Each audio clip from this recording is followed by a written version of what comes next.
Austin, இந்த இடத்துக்கு நீ எதுக்காக வந்திருக்க? நான் எதுக்காக வந்திருக்கேன்னா நீங்கள் சொல்லி தான் நான் இந்த இடத்துக்கு வந்திருக்கேன். நீங்கள் தான் அந்த மாஸ்க்கை போட சொன்னீங்க, விஷனுக்கு ஹெல்ப் பண்ண சொன்னீங்க. இப்போது அதுக்கான வேலை எனக்கு முடிஞ்சிருச்சு. பால் ஹேமன், நீங்கள் இப்போ இந்த விஷனில் என்னை அறிமுகப்படுத்த வேண்டிய நேரமே வந்துருச்சு.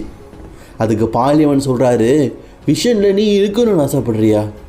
ஏன் நான் இருக்கக்கூடாதா? நான் இல்லாட்டா என்ன ஆகும்? நீங்கள் தானே அந்த மாஸ்க் மேலே வர சொன்னீங்க. அந்த மாஸ்க்கை கலத்துனது உங்களை மீறி நான் கலத்துனதுனால கோவமா? பரவாயில்ல, இருக்கட்டு. நீங்கள் ஒருவேளை இன்றைக்கி விஷன் டீமில் என்னை அறிமுகப்படுத்தலைன்னா விஷனை நான் என்னுடைய பக்கம் இழுத்துக்குவேன். அது மட்டும் இல்லாமல் இன்றைக்கி எனக்கு ஒரு டேக் டீம் மேட்ச் வேணும், அதை விஷனில் நீங்கள் கேட்டு ஏற்படுத்துங்க அப்படிங்கிற மாதிரி ஆஸ்டின் தேஸ் சொல்கிறாரு. இன்ட்ரெஸ்டிங், நீ சொல்கிறது ரொம்பவே இன்ட்ரெஸ்டிங்காக இருக்குது. கண்டிப்பாக இதை பற்றி பேசுகிறேன் அப்படின்னு பால் ஹேமன் சிரிச்சுக்கிட்டே பிரான்சன் ரீடுக்கிட்ட போகிறாரு. பிரான்சன், இன்றைக்கி நீ தேரி கூட சேர்ந்து ஒரு டேக் டீம் விளையாடணும். பிரான் பிரேக்கர், பிரான்சன் ரீட், எதுக்காக இந்த மாஸ்க் மேன், எதுக்காக இந்த மிஸ்ட்ரி, எதுக்காக இவ்வளவோ அப்படின்னு கேட்கும்போது பால் ஹேமன் சொல்கிறாரு, புரிஞ்சுக்கோங்க, நீங்கள் 2 பேரும் புரிஞ்சுக்கணும். பிரான்சன், நீ இந்த விஷன் டீமில் ஜாயின் பண்ணும்போது ஒன்றுமே இல்லை, ஆனால் நீ ரோமன் ரெயின்ஸையே பீட் பண்ண, அதை நான் உனக்கு தந்தேன்.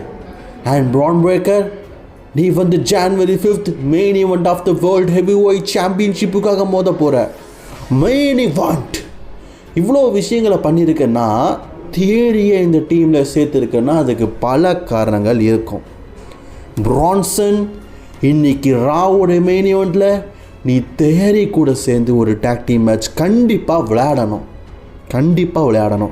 நீங்கள் 2 பேருமே தியரியை ஏற்றுக்கணும். இந்த டீமில் தியரி நான் தேர்ந்தெடுத்த ஆள் அப்படிங்கிறது நீங்கள் மனசில் ஞாபகம் வச்சுக்கணும் அப்படிங்கிற மாதிரி பால் ஹேமன் சொல்கிறாரு.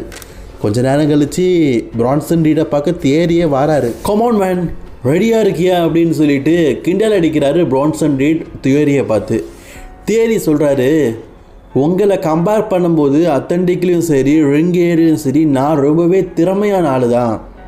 அண்ட் விஷன் டீமில் நான் இருக்கணும் அப்படிங்கிறது நேரம், அதுதான் இப்போ நடந்திருக்குது.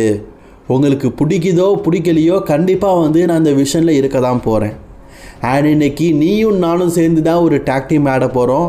அதை மட்டும் ஃபோக்கஸ் பண்ணு, தேவையில்லாத மற்ற எதையுமே மனசில் நினச்சிக்கிட்டு இருக்காத. ஓகே மாஸ்க்மேன் சொல்லும்போது ஐ எம் தியரி அப்படிங்கிற மாதிரி ஆஸ்டின் தேரி சொல்கிறாரு.